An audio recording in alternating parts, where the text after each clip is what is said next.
Assalamualaikum warahmatullahi wabarakatuh. Selamat berjumpa kembali anak-anakku.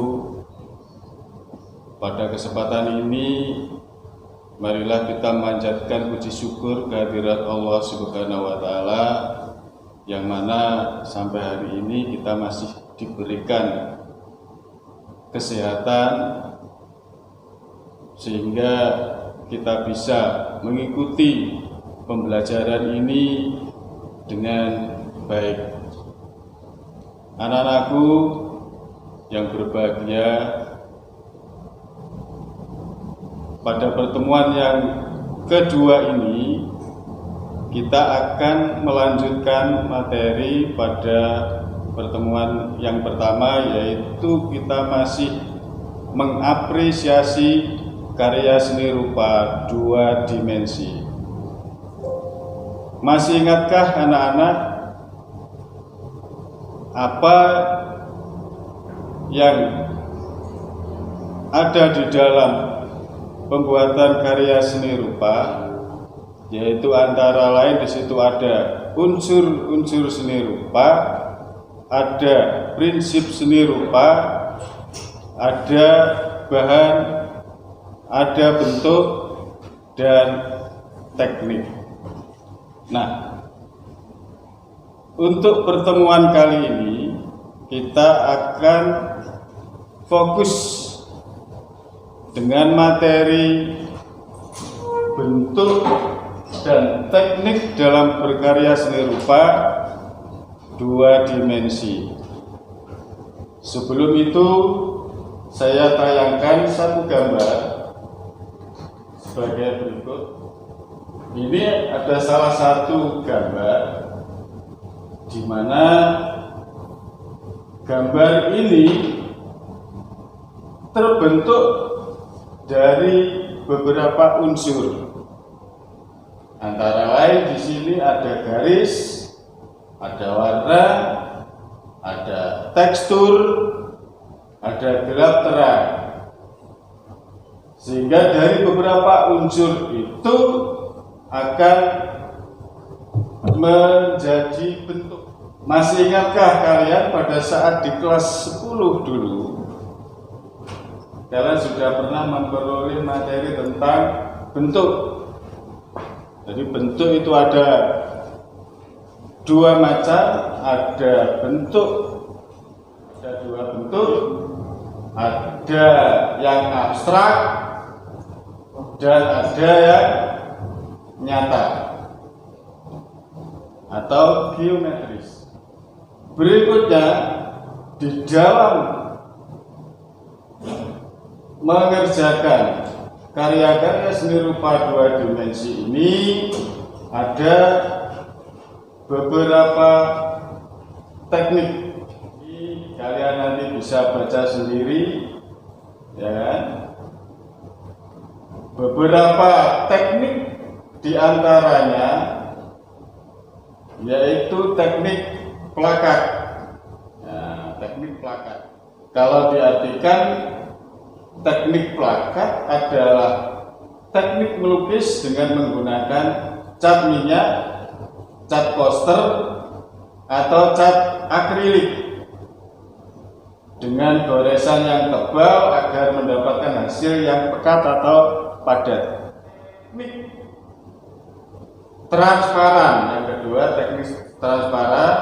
Kalau kalian sudah pernah menggambar dengan menggunakan bahan cat air, maka yang sering digunakan adalah teknik transparan ini.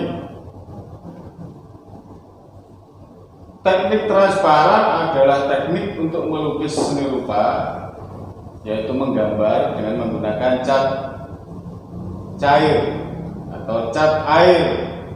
Maksudnya bahan pengencernya adalah dari air.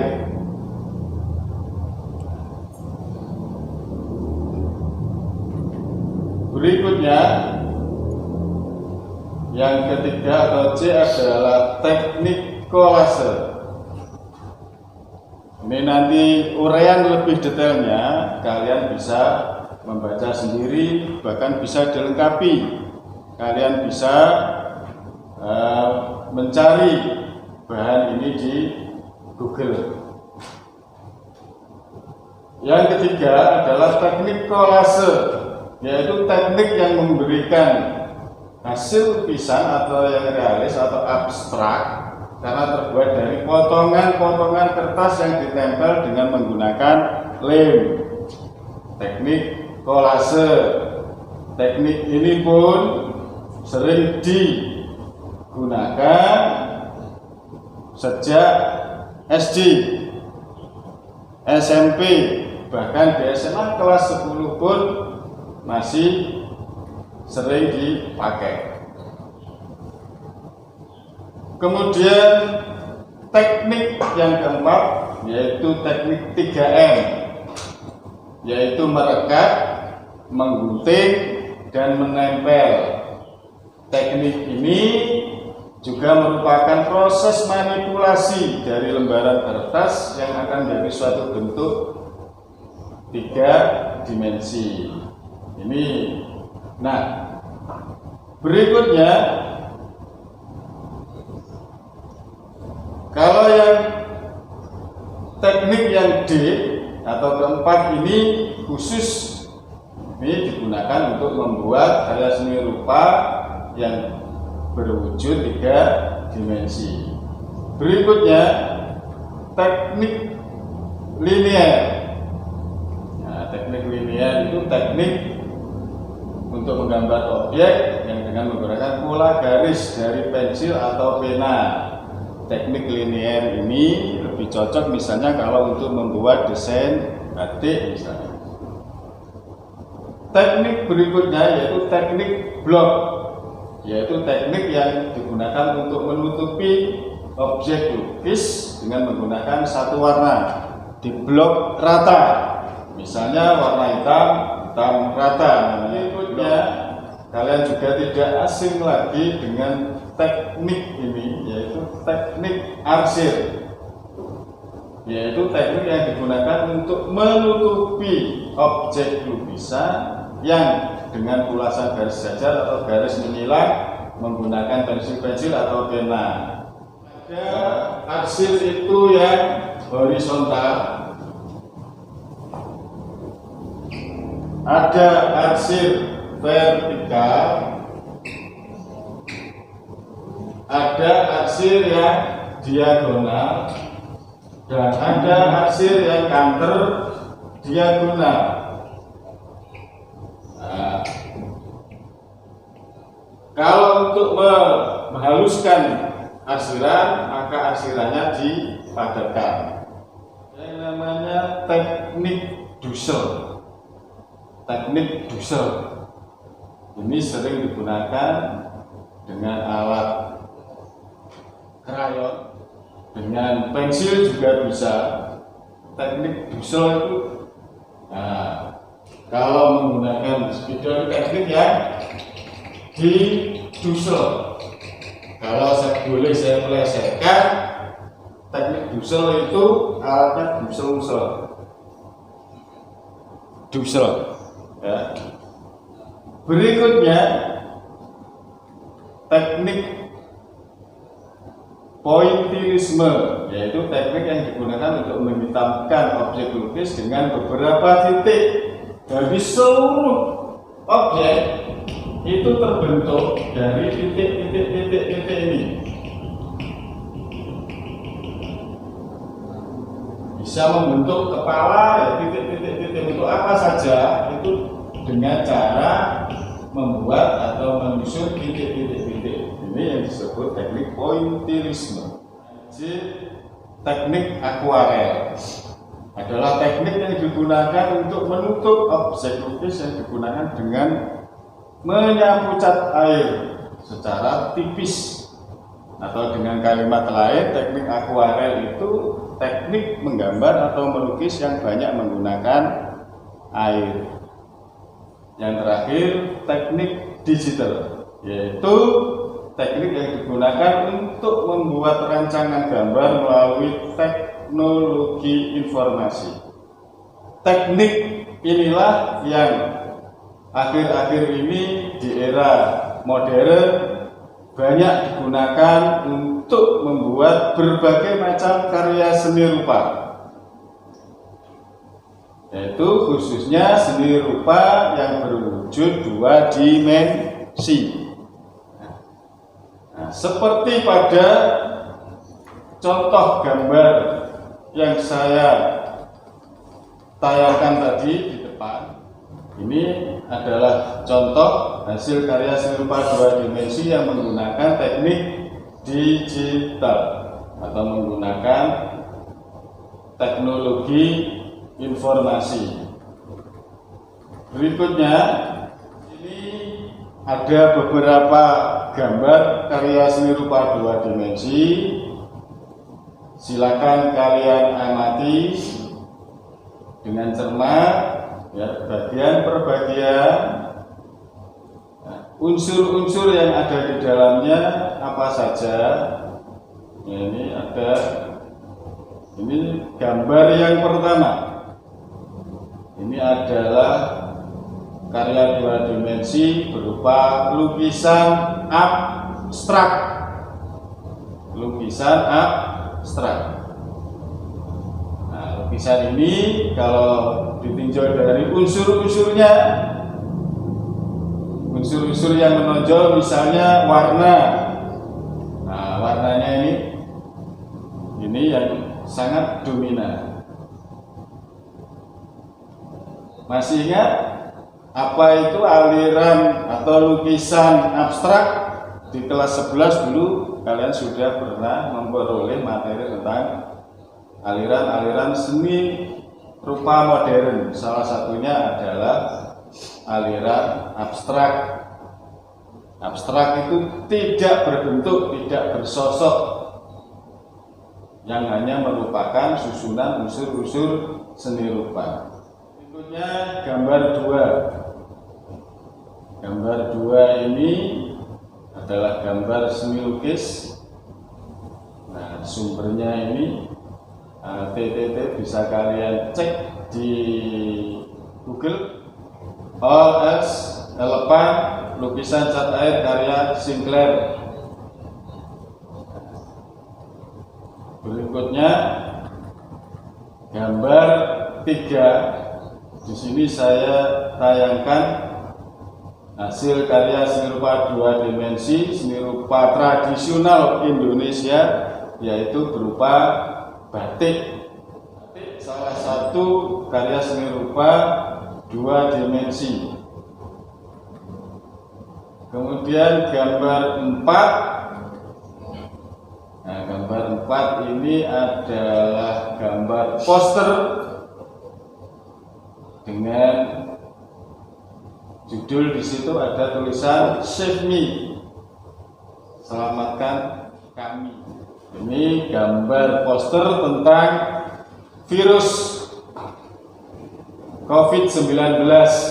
Sumbernya bisa kalian cek, kalian buka di Google. Ya. Kemudian gambar 5 ini menggunakan teknologi informasi, menggunakan teknik digital. Nah, dari 5 gambar tersebut, sekali lagi saya minta kalian untuk mengapresiasi dengan format sebagai berikut. Ini format hasil pengamatan, dan saya mohon untuk ditulis tangan supaya masing-masing bisa mengerjakan sendiri-sendiri, tidak bisa copy paste dengan milik temannya. Nah, formatnya seperti ini. Silakan diisi nama masing-masing. namanya siapa, hari dan tanggal pengamatan, silakan diisi. Nah, di dalam format apresiasi ini, masing-masing karya kalian diminta untuk mengamati 5 hal. Misalnya karya 1 tadi, ya kan?